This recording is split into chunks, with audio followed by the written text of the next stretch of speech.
मंगलमांगल्ये शिवे सर्वार्थसाधिके शरण्ये त्र्यंबके गौरी नारायणी नमोस्तुते नारायणी नमोस्ते. सर्वांना श्री स्वामी समर्थ अवधूत चिंतन श्री गुरुदेव दत्त. मी तेजश्री माझ्या यूट्यूब चॅनलमध्ये तुम्हा सर्वांचं खूप खूप मनापासून स्वागत करते. आज नवरात्रीची 5वी माळ आहे. तर आज आपण पाहणार आहोत की आई भगवतीची आपण ओटी कशी भरावी, कुळाचार कसा करावा, त्या संदर्भात आपण माहिती घेणार आहोत. तर ओटी आपल्या बघा, आपण दुर्गा मातेची ओटी भरत असतो. जवळ प्रत्येक देवीची जी काही मंदिरं असतील तर तिथे जाऊन आपण ओटीही भरत असतो. पण आपल्या घरात या 9 दिवसात आई भगवती सूक्ष्म स्वरूपात वास करत असते. तर ज्यांनी घट बसवले असतील किंवा नसतील त्यांनी सुद्धा आपल्या घरात ओटी भरा.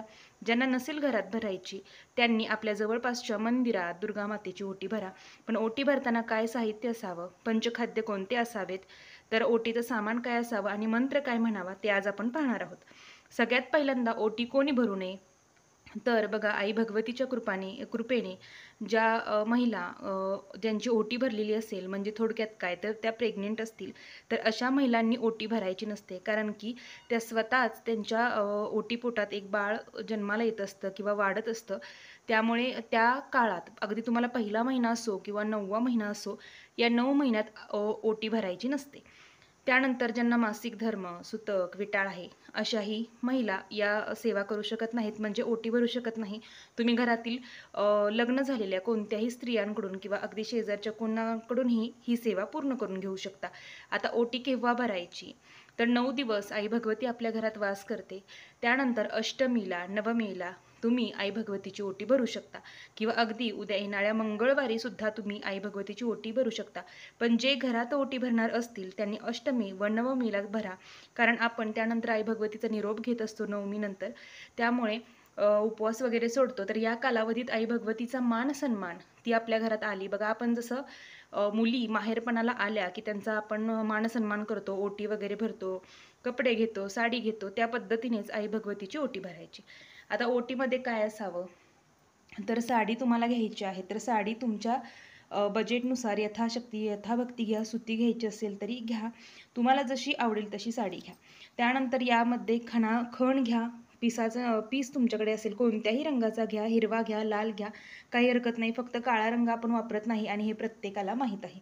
तर या पद्धतीने तुम्हाला साडी घ्यायची आहे, पीस घ्या, खण घ्या, हळदी कुंकवाच्या पुड्या घ्यायच्या आहेत, हिरव्या बांगड्या, चुडा, मणिमंगळसूत्र, नथ घ्यायची आहे. त्यानंतर कुंकू घेतलेलं असलं तरी आपण आता टिकल्यावरच जण वापरतात, त्यामुळे टिकली घ्यायची आहे. माता लक्ष्मीला अत्तर आवडतं त्यामुळे अत्तर घ्यायचं आहे. वेणी घ्या, मी आत्ता आणलेली नाही त्यामुळे वेणी घेतलेली नाही आहे. तुम्ही नेलपेंट घेऊ शकता. यामध्ये चुडे घ्यायचे आहेत. त्याचबरोबर अक्षदा ओटी भरण्यासाठी तुम्ही तांदूळ घेऊ शकता किंवा गहू घेऊ शकता. त्यानंतर आपल्याला जेव्हा आपण ओटी भरतो तेव्हा आपण बघा, बदाम, खारीक यात नाही आहे, खारीक, खोबरं, सुपारी, हळकुंड वापरतो. त्याचबरोबर तुम्हाला 5 वेलच्या, 5 लवंग यामध्ये घ्यायचे आहेत. आता पंचखाद्य म्हणजे काय ते तुम्हाला थोडक्यात सांगते. तर पंचखाद्य म्हणजे खारीक, खोबरे, खसखस, खवा आणि खडीसाखर. तर हे पंचखाद्यामध्ये येतात. जेव्हा तुम्ही देवीला ओटी अर्पण कराल तेव्हा हे पंचखाद्य तुम्ही अर्पण करा. 5 प्रकारची फळं अर्पण करा. नाही जमलं तर एक तरी प्रकारचं फळ तुम्ही आणा. गजरा किंवा वेणी या दोन्हीपैकी काहीही अर्पण करू शकता. तर या पद्धतीने ओटीचं सामान असावा. आता हळद कुंकवाच्या पुड्या ज्या आपण भरतो तर त्या 125 ग्रॅम या पद्धतीने तुम्ही विकत आणतानाच आणा की ते 125 ग्रॅम हळद असेल व 125 ग्रॅम म्हणजे दोन्हीचं मिळून 125 ग्रॅम वजन असावं किंवा दोन्ही 125 ग्रॅमच्या हळद व कुंकवाच्या अशा पुड्या तुम्ही आणा. त्याचबरोबर खायला देवीला विडा आवडतो तर विडासुद्धा तुम्हाला आणायचा आहे तयार. बघा, जिथं पान शॉप आहे तर त्या ठिकाणी तयार पानांचा विडा देखील मिळतो. त्याचबरोबर श्रीफळ घ्यायचं आहे ओटी भरताना. तर हे घरातलं असल्यामुळं असं आहे, तुम्हाला विकत मिळेल. तर श्रीफळ घ्या, श्रीफळाला हळदी कुंकू व्हा, साडीवर हळदी कुंकू व्हा, ओटीवरती व्हा, जे आपण सामान ठेवलं आहे त्यावर हळदी कुंकू व्हा. प्रत्येक सामान आपण जेव्हा भरतो तेव्हा आधी साडी घ्या, साडीवरती पीस ठेवा, पिसावरती नारळ, नारळाला हळद कुंकू, त्यानंतर हे जे तांदूळ किंवा गहू तुम्ही जे काही ठेवणार असाल तर ते या सगळ्या सामानावर हळदी कुंकू व्हा. हे सर्व करत असताना ओम ऐं ह्रीं क्लीं चामुंडाय विच्चे या मंत्राचा जप सतत चालू ठेवायचा आहे. तर हा मंत्र म्हणायचा आहे आणि आई भगवतीला तुम्हाला ओटी भरायची आहे. घरात ओटी भरणार असाल तरीही ही ओटी संपूर्ण भरा. भरताना आपल्या हृदयाशी ओटी धरायची व माझ्या घरात सदैव सुख, शांती, आनंद, समृद्धी लाभो व तुझा कृपा आशीर्वाद लाभो.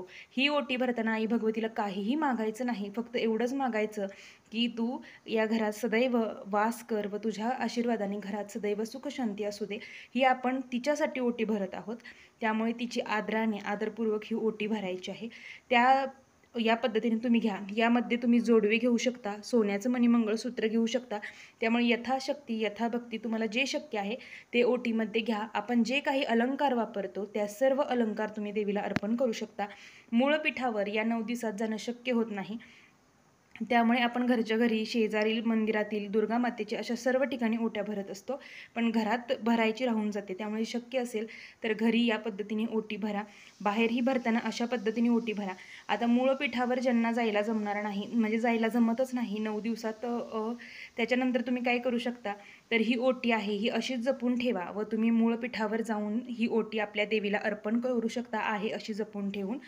त्यानंतर जर जवळपास आपल्या कुळदेवीचं मंदिर असेल तर त्या मंदिरात जाऊन सुद्धा ही ओटी तिथे अर्पण करू शकता.